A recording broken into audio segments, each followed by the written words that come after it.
Programme timeline से गॾु आहियां असद मुमताज़। नाज़रीन, नेट शुगर स्कैंडल बाबत DGFIA वाजिद ज़िया जी सरबराही में जुड़ियल कमीशन अॼु पंहिंजी रिपोर्ट पेश कई आहे। रिपोर्ट 200 सुफ़नि ते मुश्तमिल आहे। इहा पहिरियां वज़ीर आज़म पाकिस्तान ऐं पोइ वफ़ाक़ी काबीना जे इजलास में पेश कई हुई। तंहिंखां पोइ फ़ैसिलो कयो वियो त रिपोर्ट खे मंज़र आम ते आंदो वेंदो। कमीशन अॼु वारी रिपोर्ट में ॿुधायो वियो आहे त गुज़िरियल 5 सालनि दौरान 129 अरब रुपयनि जी करप्शन कई वई। शुगर माफ़िया हिकु तरफ़ हुकूमत खां सब्सिडी वरिती त ॿिए तरफ़ हथरादू बहरान करे खंड जी क़ीमत वधाई ऐं टे तरफ़ हुकूमत खां टैक्स रिफंड कयो वियो।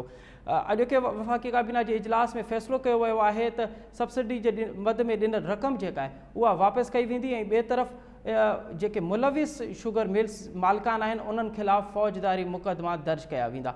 हाणे इन हवाले सां कमीशन वधीक कहिड़ा फ़ैसिला कया आहिनि ऐं ख़ुदि तहरीक इंसाफ़ लाइ हाणे अॻियो इम्तिहान कहिड़ो हूंदो उन हवाले सां वठूं था प्रोग्राम।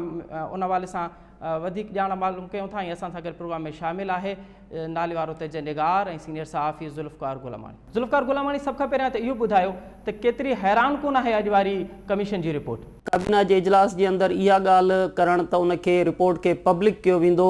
इहा कंहिं हवाले सां हिकिड़ी ख़बर हुई त पब्लिक थींदी ऐं सभु जा सभु जेके मामला आहिनि उहे प्रेस कॉन्फ्रेंस में साम्हूं ईंदा ऐं उनखां पोइ वेबसाइट ते इहा रिपोर्ट रखी वेंदी आहे। इन खां अलावा इन में इहो मामिलो बि शामिल हो त हुकूमत सां तालुक़ु रखंदड़ यानी पंजाब हुकूमत, विफ़ाक़ी वज़ीर असद उमर ऐं ॿिया ECC में जिन फ़ैसिला कया, उनखां अलावा ख़ासि तौर ते चौधरी भाइर जेकी हिन PTI हुकूमत जो हिसो आहिनि, स्पीकर आहिनि पंजाब असेंबली जे अंदरि, उन्हनि जूं ज़ाती तौर ते शुगर मिलूं आहिनि जंहिंमें मोनिसिलाई जी शुगर मिल जो बि तालुक़ु आहे। अपोज़िशन सां तालुक़ु रखंदड़ यानी शरीफ़ फैमिली जूं शुगर मिल्स ऐं उनखां अलावा सिंध जे अंदरि ओमनी ग्रुप सां तालुक़ु रखंदड़ शुगर मिल्स, ख़ुसरो बख़्तियार यानी विफ़ाक़ी वज़ीर आहिनि, उन्हनि जी शुगर मिल्स। त ही अहिड़े क़िस्म जो हिकिड़ो मामिलो हुयो जंहिंमें हुकूमत सां तालुक़ु रखंदड़ विफ़ाक़ी वज़ीर, हुकूमत जा इतिहादी ऐं अपोज़िशन सां तालुक़ु रखंदड़ शुगर मिल्स ओनर जा इशूज़ हुआ ऐं उन हवाले सां इहा ॻाल्हि साम्हूं आई पई त तमामु वॾो दबाव आहे। अच्छा ज़ुल्फ़कार, इहो ॿुधायो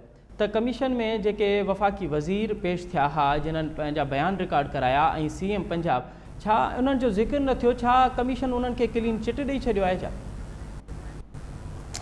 ॾिसो, हिते जेका प्रेस कॉन्फ्रेंस थी आहे ऐं रिपोर्ट जेका साम्हूं आई आहे उन में बार बार इहा ॻाल्हि पुछी वई ऐं इहो बि पुछियो वियो त असद उमर खां कहिड़ा सवाल थिया ऐं उन जे जवाब में इहो चयो वियो त असद उमर खां इहो पुछियो वियो त तव्हां पंजाब हुकूमत खे छो इजाज़त ॾिनी, त असद उमर चयो त 18वीं तरमीम खां पोइ असांजो अख़्तियार न आहे त असां पंजाब हुकूमत खे या कंहिं बि सूबाई हुकूमत खे रोके सघूं। ऐं उनखां पोइ पंजाब हुकूमत खां पुछियो वियो त तव्हां सब्सिडी एतिरी छो ॾिनी, त उन्हनि जो बि पंहिंजो हिकिड़ो जवाबु हो। हिन इंक्वायरी जे अंदरि शिबली फराज साहब ऐं शहज़ाद साहब जो इहो चवणु हो त इंक्वायरी कमीशन असद उमर ऐं उनखां अलावा पंजाब हुकूमत जे मौक़िफ़ सां सहमत न हुई ऐं उन हवाले सां रिकमेंडेशन्स बि साम्हूं आयूं आहिनि। इहो बि सुवालु आयो त ख़ुसरो बख़्तियार जे मथां इल्ज़ाम आहे, रज़ाक दाऊद जे मथां इल्ज़ाम आहे, असद उमर ऐं ॿिया उन में आहिनि, त छा उन्हनि खे हटायो वेंदो? त उनजो सिधो इहो जवाबु आयो त ख़ुसरो बख़्तियार ज़ाती हैसियत में चयो त मुंहिंजे मथां इहा ॻाल्हि इल्ज़ाम अचे थो, उन करे हुन पंहिंजी विज़ारत तब्दील कई। ॿिया पंहिंजो पाण इहो सभु कुझु करे सघनि था यानी ज़ाती तौर ते हू पंहिंजो फ़ैसिलो करे सघनि था, पर इन हवाले सां त कंहिंजे भाउ जी शुगर मिल आहे या कंहिंजे माइट जी शुगर मिल आहे त उन्हनि खे सज़ा ॾेई उन्हनि जूं विज़ारतूं ख़तमु कयूं वञनि। इन हवाले सां वाज़े तौर ते वफ़ाक़ी वज़ीरनि चयो त कैबिनेट जे अंदरि अहिड़े क़िस्म जो को फ़ैसिलो न आहे आयो। अच्छा ज़ुल्फ़कार, कमीशन जा जेके TORs मुक़ररु कया विया उन में त हुयो त इहे सिर्फ़ु PTI जा जेका आख़िरी साल आहे यानी 1 साल आहे उन में जांच कंदी, पर हिकु 5 सालनि जी गॾियल रिपोर्ट पेश कई वई आहे, इनखे कीअं था ॾिसो?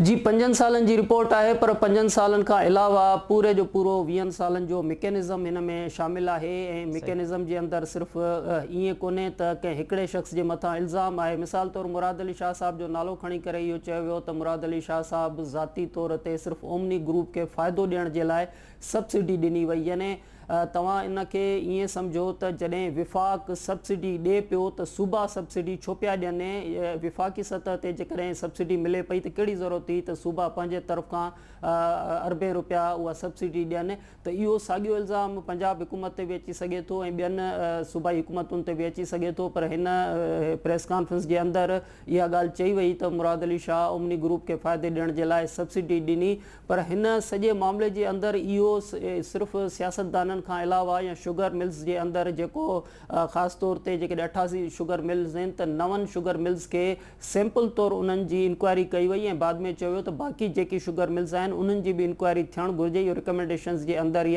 इहो मामिलो मौजूदु आहे, पर हिन सॼे मामले जे अंदरि मिकेनिज़म सम्झण जी कोशिशि कई वई आहे। पहिरें ॾींहं खां वठी जॾहिं खां वठी शुगर मिल्स शुरू थियूं आहिनि, अफ़गानिस्तान ताईं उन्हनि जी एक्सपोर्ट कीअं थी थिए, उन खां अलावा कमंद कीअं वरितो थो वञे, कमंद मां खंडु कीअं थी ठहे, उहा खंड जी क़ीमत केतिरी थी हुजे, त सॼो मिकेनिज़म बाय प्रोडक्शन ऐं उन खां अलावा खंड जी मार्केट ताईं पहुच, उन वक़्त में आलमी मार्केट में उन जी क़ीमत केतिरी हुजे थी, इन सॼे जो सॼो मिकेनिज़म उन रिपोर्ट जे अंदरि मौजूदु आहे त जेकॾहिं हिकिड़ो रुपयो बि खंड ते किलो ते क़ीमत वधे थी त अरबे रुपया कीअं मालिक जेके आहिनि उहे कमाइनि था।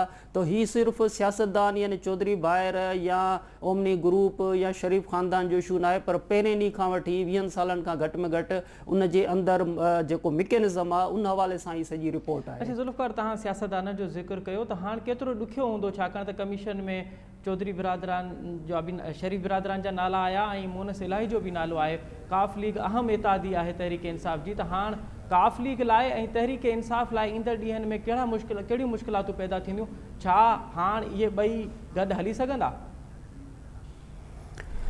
ॾिसो, ख़ुदि जहांगीर तरीन जो वॾो सुवाल इहो हो त जेकॾहिं जहांगीर तरीन जे मथां अहिड़े क़िस्म जो इल्ज़ाम अचे थो ऐं जहांगीर तरीन हुकूमत खां अलॻि थिए थो, ज़ाहिर आहे त हुकूमत जो SH हिसो न आहिनि, पर उन सां गॾु MPAs बि आहिनि ऐं MNAs बि आहिनि ऐं ख़ुदि ख़ुसरो बख़्तियार सां गॾिजी करे हू जुनूबी पंजाब सूबे जे हवाले सां हिकिड़ी तहरीक जो हिसो बि रहिया ऐं उन कमिटमेंट जो हिसो बि रहिया। ऐं ॿिए पासे मोनिस इलाही जेकॾहिं उनजो नालो अचे थो त चौधरी भायर उन्हनि ते नाराज़गी जो इज़हार बि करे चुका आहिनि। त हीअ जेका सूरत हाल आहे, तव्हांखे यादि आहे त गुज़िरियल ॾींहुं वज़ीर आज़म सां काफ लीग जा अॻुवान मिलिया आहिनि, उन्हनि नेब जे हवाले सां शिकायत कई त नेब चौधरी भाइरनि जे ख़िलाफ़ु एक्शन वठे पई, त उन ते हुकूमत जो मौक़िफ़ छा आहे। त हू नेब जे एक्शन ते ई चौधरी भायर एतिरो अॻिते वञी चुका ऐं मोनिस इलाही ऐं ॿिया उन ते रद्द अमल ॾेई चुका, वज़ीर आज़म साहब सां मिली चुका। त हिन मामले में सिर्फ़ु जहांगीर तरीन जो इशू न आहे, बल्कि चौधरी भायर, जहांगीर तरीन ऐं तव्हांखे यादि हूंदो त जेकी ख्वाजा बिरादरान आहिनि, ख्वाजा साद रफ़ीक, उन्हनि मुलाक़ात बि कई चौधरी भाइरनि सां, उन में बि इहो सॼो मामिलो आयो। त हीअ इंक्वायरी रिपोर्ट त पब्लिक थी आहे, साम्हूं आई आहे, रिकमेंडेशन्स आया आहिनि, पर हिन में ईअं नाहे त उन्हनि जे मथां को केसिस दाख़िल करण जो फौरी तौर ते इहो चयो आहे त नेब इन ते एक्शन करे सघे। अञा तय बि न थियो आहे त नेब कंदी, FIA कंदी, FBR कंदी या केरु कंदो। त जेकॾहिं इहो मामिलो ईअं हुजे हा त अॼु उन्हनि खां विज़ारतूं वापसि वठण जो फ़ैसिलो थिए हा, उन्हनि जी गिरफ़्तारियुनि जी को ऑर्डर हुजे हा, त पोइ इहा ॻाल्हि सम्झ में अचे पई त रद्द अमल आहे। पर हीअ सिर्फ़ु ऐं सिर्फ़ु रिपोर्ट आहे ऐं इहो असांखे इंतज़ारु करणो पवंदो त इन रिपोर्ट जे बुनियाद ते को एक्शन बि थींदे नज़र ईंदो, त उन खां पोइ वञी का सूरत हाल असांखे नज़र ईंदी त उन खां पोइ रद्द अमल कहिड़ो थो थिए। अच्छा ज़ुल्फ़िकार, इहो ॿुधायो त कमीशन इहा त सिफ़ारिश कई त जिन्हनि खे सब्सिडी मिली आहे उन्हनि जे ख़िलाफ़ु कार्रवाई कई वञे, भला इहा सिफ़ारिश थी त जिन्हनि सब्सिडी ॾिनी आहे उन्हनि जे ख़िलाफ़ु बि एक्शन कयो वञे? इहो बुनियादी तौर ते ॾिसो न त हिते प्रेस कॉन्फ्रेंस खां अलावा ख़ुदि हर जॻह ते इहो सुवालु थिए थो त जहांगीर तरीन जो जहाज़ इमरान ख़ान साहिबु इस्तेमालु कंदो रहियो। जहांगीर तरीन खां इहो ऑन द रिकॉर्ड आहे त जेका तोहफ़ा हुया उहे बि जहांगीर तरीन ॾिना, जंहिंमें ख़ासि तौर ते गाॾी जो ज़िक्र बि अचे थो ऐं उनखां अलावा जहांगीर तरीन इलेक्शन मुहिम में PTI जो हिसो रहियो। त हीअ जेको सॼो मामिलो आहे उन में सिर्फ़ु ऐं सिर्फ़ु इहो चयो वञे त इल्ज़ाम जहांगीर तरीन ते आहे, त इहो सुवालु न आहे, बल्कि ECC उनजो फ़ैसिलो ॾिनो, उनखां पोइ काबीना उनजो फ़ैसिलो ॾिनो, यानी काबीना में वज़ीर आज़म उनखे चेयर कनि था, त वज़ीर आज़म इहो फ़ैसिलो ॾिनो। तव्हांखे यादि आहे त शाहिद खाकान अब्बासी इहो मुतालबो कयो त वज़ीर आज़म पहिरियां ई इस्तीफ़ा ॾे ऐं उनखां पोइ असद उमर ऐं पंजाब जो वॾो वज़ीर बि हिन कमीशन जे आॾो पेश थियनि, जंहिंजे बुनियाद ते ई असद उमर पेश थिया हुआ। त उन्हनि जो इहो मुतालबो रहियो आहे अपोज़िशन जो त छो जो इहे फ़ैसिला काबीना ॾिना आहिनि, ECC ॾिना आहिनि, त उन्हनि खे बि फिक्स कयो वञे। पर इहा सूरत हाल असांखे ईअं नज़र नथी अचे ऐं उन ते अरिड़हीं तरमीम जो ज़िक्र करे उनखां अवॉइड करण जी कोशिशि कई पई वञे। पर ख़ुदि जेका FIA जी रिपोर्ट आहे उन में उन्हनि खे तसली बख़्श जवाबु न ॾियण जो ज़िक्र बि साम्हूं आयो आहे। अच्छा ज़ुल्फ़िकार, इहो चयो वियो त ओस्मान बोज़दार खां ख़ासि करे उनखां जेको आहे सियासी प्रेशर ॾेई ऐं सब्सिडी वरिती वई, भला कमीशन में इन जो ज़िक्र कयो वियो त उहो सियासी प्रेशर कंहिंजे तरफ़ां हुयो, उहो सियासी प्रेशर कंहिं विधो ऐं उहा सब्सिडी वठण में कीअं कामयाबी थी? इन क़िस्म जो जीअं त हिते पूरे जी पूरी जेका रिपोर्ट आहे उन जा खदोखाल हिते साम्हूं आया आहिनि। ज़ाहिर आहे 200 सिफ़नि खां वधीक ही रिपोर्ट आहे, पर इहे सवाल आहिनि। मिसाल तौरु मुराद अली शाह त हिन कमीशन जे आॾो पेश कोन थियो, उन पंहिंजो जवाब बि जमा न करायो, ऐं उन खां अलावा हिन रिपोर्ट जे अंदरि जॾहिं इहा ॻाल्हि साम्हूं अचे थी त मुराद अली शाह सब्सिडी ॾिनी ओमनी ग्रुप खे फ़ाइदो ॾियण जे लाइ, त उन में इहो सुवाल उथे थो त मुराद अली शाह जो पंहिंजो मौक़िफ़ किथे आहे, छो जो असद उमर जो त मौक़िफ़ हिन में मौजूदु आहे, उस्मान बुज़दार जो मौक़िफ़ मौजूदु आहे, रज़ाक दाऊद जो मौक़िफ़ मौजूदु आहे। त हीअ अहिड़े क़िस्म जा सवाल आहिनि जंहिंमें ख़ुदि कमीशन खां इहो बार बार उन्हनि जे मथां इहा जेको तव्हां सवाल कयो था त कमीशन ते दबाव आहे त हू पब्लिक न कनि, या ख़ुदि हुकूमत ते दबाव आहे त हीअ रिपोर्ट पब्लिक न कनि, त इन क़िस्म जे हवाले सां कंहिं बि क़िस्म को जवाबु न आहे त को उस्मान बुज़दार ते को प्रेशर हुयो या को असद उमर ते प्रेशर हो, छो जो सिधो सवाल मौजूदु आहे त हीउ सॼो मामिलो जेको आहे सब्सिडी ॾियण जो उहो काबीना कयो आहे, ऐं विफ़ाक़ी हुकूमत जॾहिं सब्सिडी ॾिए पई त सूबनि सब्सिडी छो ॾिनी, इहो सवाल बि हिन में मौजूदु आहे। वॾी महिरबानी ज़ुल्फ़कार गुलामानी असांखे टाइम ॾियण। खंड स्कैंडल कमीशन जी रिपोर्ट मंज़र आम ते अची वई आहे। उन में न सिर्फ़ शुगर मिल्स माफ़िया जो नालो आहे, बल्कि सियासी हवाले सां बि उहा तमामु अहम रिपोर्ट आहे, छाकाणि त न सिर्फ़ हुकूमती धुर जा माण्हू उन में शामिल आहिनि, हुकूमती इतिहादी धुर जा शामिल आहिनि, बल्कि अपोज़िशन पार्टियुनि जा अॻवाननि जा नाला बि उन में शामिल आहिनि। प्रोग्राम में हिन वक़्तु असां सां गॾु शामिल आहे तहरीक इंसाफ़ जो MNA जनाब आफ्ताब जहांगीर साहब ऐं पीपल्स पार्टी जो अॻवान जनाब आजिज़ धामरा साहब। जहांगीर साहब अस्सलाम वालेकुम। वालेकुम अस्सलाम। अच्छा जहांगीर साहब, ये बताइए कि 129 अरब रुपए अवाम के 129 अरब रुपए हुक्मरानों के नाक से नीचे से निकल गए, उनको पता ही नहीं चला। देखिए, पहली बात तो ये कि आपको इस बात का भी हम सबको वो होना चाहिए कि जो एक रिपोर्ट इस मौजूदा हुकूमत ने शाये की है, आज पब्लिक की है, इससे पहले माजी में कोई आपको ऐसी कोई नज़ीर नहीं मिलती। अच्छा, ये एक बहुत बड़ा अमल है और ये इस बात का सबूत है कि जो हुकूमत ने अपना एक तय किया हुआ है कि जी एहतसाब सबके लिए, और किसी कोई भी कहीं नेग्लिजेंस होगा तो उसको छोड़ा नहीं जाएगा। तो एक ये बहुत खुशाइन बात है। दूसरी बात ये कि ये ज़ाहिर बात है, जब इस किस्म की कोई कार्रवाई होती है तो वो हुकूमत तो अपनी जगह मौजूद होती है और नीचे ही इस किस्म की कार्रवाइयाँ होती हैं, लेकिन आज तक उसको किसी ने निशानदेही नहीं की, पकड़ा नहीं। लेकिन ये पहली दफ़ा हुआ है और इसके निशानदेही करने के बाद जब इसके वो कमीशन बनाया गया तो फिर कहा गया कि जी कमीशन शाये नहीं होगा, ये टालने की बात है। आज उस कमीशन की रिपोर्ट भी पब्लिक कर दी गई है। तो ये बहुत अच्छी खुशाइन बात है। इससे मतलब मैं ये समझता हूँ कि मुल्क एक अच्छी सिमत की तरफ जाएगा। आगे इदारों को काम करने में मिलेगी और लोग इदारे जो हैं अब बिला खौफ खतर काम करेंगे, और कोई भी इसमें इसकी जद में आएगा, चाहे वो कोई सियासी पार्टी हो, चाहे वो कोई मौजूदा हुकूमत के अंदर रहने वाला शख्स हो, कोई भी हो, चाहे वो अब इन सब चीज़ों से बरी जिम्मा नहीं हो सकता। अच्छा आफ्ताब साहब, इसमें से बहुत से नाम जो हैं कमीशन रिपोर्ट में जो आए हैं उनका आपकी पार्टी से भी ताल्लुक़ है। मिसाल जहांगीर तरीन का नाम है, खुसरो बख्तियार के भाई का नाम है और दीगर जो आपके इत्तेहादी हैं उनका भी नाम है। तो आप क्या अब हुकूमत क्या फ़ैसला करेगी? इन इत्तेहादियों को साथ लेके चलेगी? आपकी पार्टी के जो रहनुमाएँ हैं उनको पार्टी से अलग किया जाएगा? क्या स्ट्रेटजी होगी आपकी? नहीं होता बहरहाल, क्योंकि अगर मैंने जुर्म किया है तो उसकी सज़ा मुझे मिलनी चाहिए, ना कि मेरे बड़े भाई को या छोटे भाई को मिलनी चाहिए। ठीक है। अच्छा, इसी तरह जो है कि हमने ये भला तफरीक कि इसको खतर में लाए बगैर प्राइम मिनिस्टर साहब ने और हुकूमत ने ये फैसला किया है कि इसकी आज़ादाना कमीशन बनाया जाए और इसकी तहकीकात की जाए, और उसकी रोशनी में जो भी चीज़ सामने आएगी और कानून अपना रास्ता खुद इख्तियार करेगा, जो इसके मुताबिक जो भी फैसला करेगी तो हुकूमत या और अदालतें और इदारे, तो वो उस पर अमल किया जाएगा। और अभी तक ये साबित हुआ कि जो हुकूमत कहती है वो करती है। अच्छा आजिज़ धामरा साहब, आप बताइए कि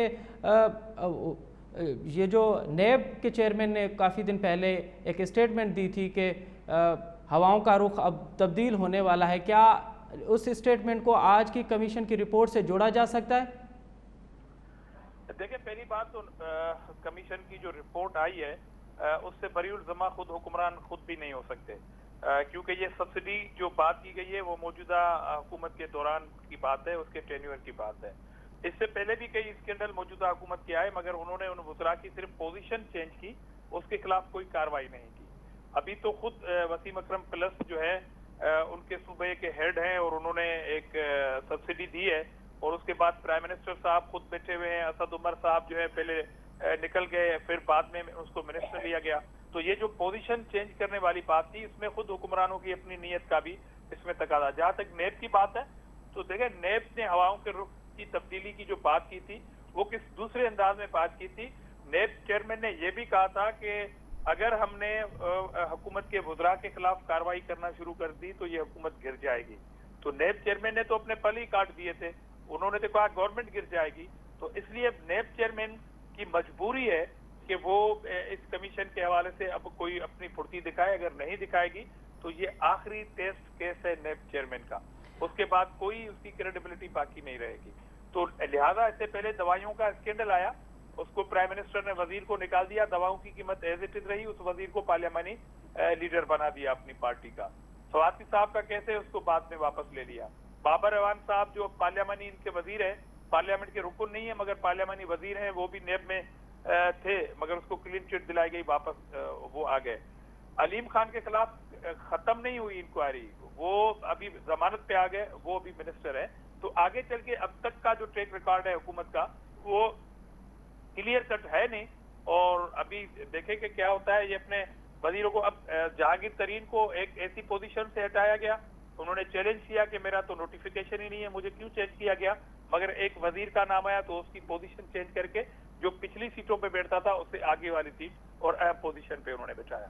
तो जाहिर है बरीउल जमा तो खुद हुकूमत भी नहीं है और खुद हुकूमत के अहम अकाबरीन या खुद पीएम साहब भी नहीं है। अच्छा आफ्ताब साहब, आप नहीं समझते कि उन कमीशन ने उन सिफारिश तो की है कि जिन्होंने भी सब्सिडी ली है उनके खिलाफ कार्रवाई की जाए, लेकिन सब कमीशन ने ये नहीं कहा कि जिन्होंने सब्सिडी दी है उसके खिलाफ भी कार्रवाई की जाए। क्या आप समझते हैं कि कमीशन को इस तरह के भी इकदाम लेने चाहिए थे? अच्छा देखिए, कमीशन ने अपनी रिपोर्ट दी है, सही है। अब उसके बाद जो फैसला करना है वो अदालत ने और हुकूमत ने करना है। और ये आप इस बात का तो कम से कम क्रेडिट देंगे ना इस हुकूमत को कि उसने कोई असरअंदाज नहीं हुई कमीशन के ऊपर, और बिला बदा खौफ और खतर जो है कमीशन ने अपना काम किया है। जो जहाँ पे उन्होंने खामियां देखी हैं उसकी निशानदेही की है, जहाँ पर उन्होंने तो ये कमीशन का काम यही हद तक होता है।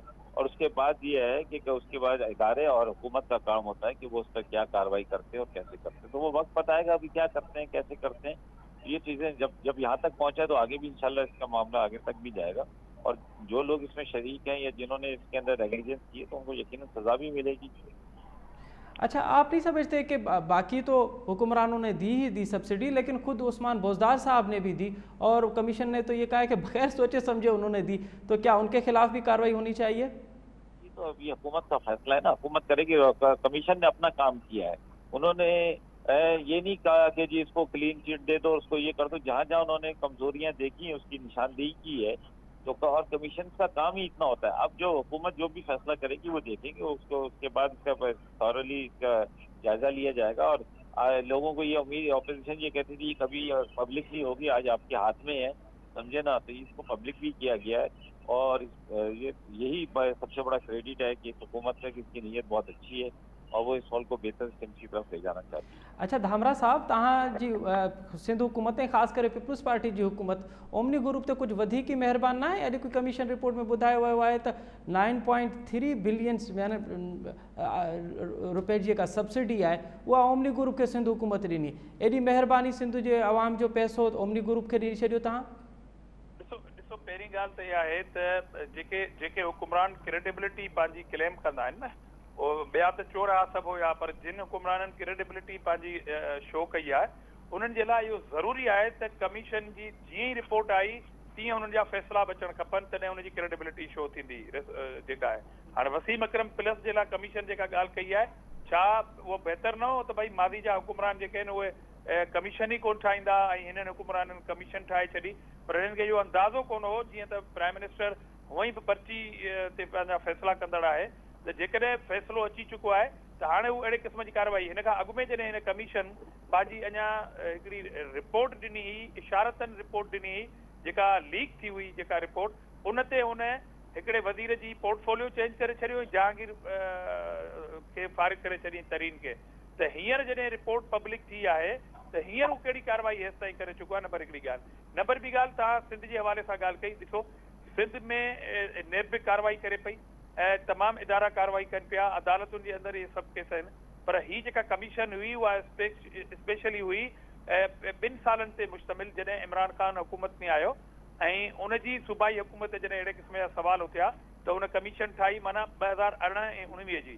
ही जेको TORs हुया उहे तव्हां पढ़ी ॾिसंदव त उहे TORs में उहे साल साबित न आहिनि जंहिंमें कमीशन ही सिंध हुकूमत खे हिन में जेको आहे कोड कयो आहे। इहा इंतिहाई बदयानती आहे त पंहिंजी चोरी रिकाइण जे लाइ तव्हां सिंध हुकूमत खे विच में आणे छॾियो ऐं उहा डिबेट शुरू थी वञे त सिंध हुकूमत पहिरीं ॻाल्हि त हिन कमीशन खे इहो मैंडेट ई कोन हो त हू 2018 खां पोइते जे सालनि जी काॾे, पर जेकॾहिं का ॻाल्हि सम्झिजे थी त पोइते जेकॾहिं का ख़राबी थी आहे सब्सिडी में। आजिज़ धामरा साहब तव्हां चओ था त इन कमीशन खे मैंडेट ई न हो, पहिरियां त पोइ इहो तव्हां चवंदो त इन कमीशन जी जेका अॼु वारी रिपोर्ट आहे उहा सिंध हुकूमत पीपल्स पार्टी उनखे क़बूल करे थी? ॾिसो 2 सालनि जी हद ताईं त ठीकु आहे न, कमीशन ठही कंहिं ठाही, इमरान ख़ान ठाही। माना तव्हां रिपोर्ट खे अधु 50% क़बूल कयो था, 50% न। तव्हां मुंहिंजी ॻाल्हि कोन सम्झा। मुंहिंजे चवण जो मक़सदु आहे त ही रिपोर्ट जेका कमीशन हुई उहा ठाही कंहिं? आजिज़ धामरा साहब मुंहिंजो हिकिड़ो मुख़्तसरन सवाल आहे त तव्हां अॼु जेका कमीशन जी रिपोर्ट आहे उनखे क़बूल कयो था या रद्द था कयो? चवण थो चाहियां त कमीशन जेके पंहिंजा हदूं ओरांगियूं आहिनि, पंहिंजो जेको मैंडेट आहे, मैंडेट जे अंदरि जेके हुनजा फ़ैसिला आहिनि, जेकॾहिं सिंध गवर्नमेंट 2018 ऐं 19 में सब्सिडी ॾे हा त पोइ त ॻाल्हि ठीकु आहे, पर जेकॾहिं हू पोइते विया आहिनि त हुनमें बदयानती हिननि ज़रूरु शामिल कई आहे सिंध गवर्नमेंट जे हवाले सां। जेकॾहिं गड़बड़ थी आहे त हुन ते बि हिकिड़ी आज़ाद कमीशन भले तव्हां ठाहे छॾियो, पर ही जेका कमीशन ठाही आहे उहा इमरान ख़ान ठाही आहे। इमरान ख़ान 2018 खां में हुकूमत में आयो आहे ऐं 2018 ऐं 19 में जेका सब्सिडी मिली आहे बेसिकली ही उन ते कमीशन ठही आहे न। जेकॾहिं सिंध गवर्नमेंट इन पीरियड में सब्सिडी ॾे हा त बिल्कुलु ठीकु हो, पर जेकॾहिं ही सब्सिडी ॾिनी कोन्हे सूबे ऐं तव्हांजो टाइम फ्रेम जेको आहे उहो आहे 2 सालनि जो, त पोइ तव्हां पोइते वञण वारी जेका ॻाल्हि कयो था त उहो इन करे था कयो ताकि सिंध गवर्नमेंट ते बि उन ते तबसरा थींदा रहनि। ॻाल्हि जो मक़सदु इहो आहे। अच्छा आफ्ताब साहब, आजिज़ धामरा साहब कह रहे हैं कि ये कमीशन के जो TORs थे वो अलग थे और उनका पीरियड कौन सा है मैं कह रहा हूँ वो मुझे मालूम है, लेकिन जब उनको 5 साल का वो दिया गया था, मैंडेट दिया गया था कमीशन को, ये 5 साल की पिछले इसी चैनल पे दे दें आप जो TORs हैं, जो नोटिफिकेशन है कमीशन। भाई मैं ये कह रहा हूँ कि जब उनको जिनको मैंडेट 5 साल का दिया गया था उन्होंने 5 साल की रिपोर्ट बना के सामने रख दी है, तो उसके अंदर अगर आप कहो कि भाई ठीक है 5 साल के अंदर जिसने जो भी किया है तो उसको उसकी सजा मिलनी चाहिए, इसमें क्या, इसमें दो राय क्या, इसमें वो करने की क्या इतनी परेशानी की क्या बात है डामरा साहब? उसमें जो आपकी चोरी थी उसको तो उन्होंने सर हम तो कह रहे हैं ना जी, हमारी चोरी जो थी जो हमारे लोग थे, देखें बात ये है कि हमने उनको छोड़ा नहीं है, हमने आपके सामने लाके खड़ा करके, आप भी तो हिम्मत पैदा करें ना। आफ्ताब साहब आप ये तस्लीम कर रहे हैं कि आपने भी इसमें चोरी की है? का ग्रुप है, आफ्ताब साहब आप भी सामने लेकर आते ना, आप उनको VIP ट्रीटमेंट ना दें, आप उनको सामने लेकर आए कि भाई जरदारी का जो ग्रुप है, जरदारी जो है वो ओमनी ग्रुप के नाम से काम करता है। आजिज़ धामरा साहब तव्हां पंहिंजी वारे ते ॻाल्हायो। आफ्ताब साहब आप ये तस्लीम कर रहे हैं कि इसमें आपसे भी गलतियां हुई हैं, आपने भी सब्सिडी दी और ये जो कुछ हुआ है उसमें आपकी हुकूमत भी मुलविस रही है? जिसने भी किया है पिछले 5 साल आजिज़ धामरा साहब तव्हां मां अचां थो आफ्ताब साहब जो मौक़िफ़ वठो, पोइ वरी मां तव्हां वटि अचां थो। जी आफ्ताब साहब। देखिए बात यह है कि जब एक कमीशन को एक मैंडेट दिया गया कि जी आपने इंक्वायरी करके पिछले 5 साल की बताना है कि क्या है, उसमें ये नहीं कहा गया कि सिर्फ आपने पिछले 5 साल के और हमारे नहीं बताना, उन्होंने तो अब आज तक की बात की है ना।